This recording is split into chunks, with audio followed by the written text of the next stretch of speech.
Valbona Mhilli në një intervistë për Shqipëria Live, një ditë pas eliminimit nga shtëpia e Big Brother VIP, pohoi se ka pasur ndjenja për Lajert Vasilin. Ka qenë Lajerti ai i cili bëri hapat dhe më pas e gjithë gjëja rodhi vetë dhe u gjendën përballë njëri tjetrit. Më pas vazhdoi si lojë, por avancoi, shkoi përtej lojës, tha moderatorja.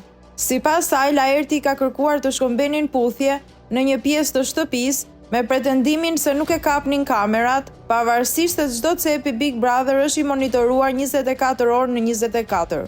Nuk kam gënjur në asnjë moment në shtëpinë e Big Brother. Më ka ftuar që të më puthe në një hapësirë që besonte se nuk ka kamera. I thash jo, unë kam pasur ndjenja të sinqerta për Lajertin dhe shumë të pastra. Duke e ditur ai këtë gjë ka luajtur. Nuk mund të them që kam qenë marrëzisht e dashuruar, ishte një tërheqje që kishte nisur mes nesh. Prandaj them se zhgënjimi më i madh në Big Brother VIP për mua ishte Lajert Vasili.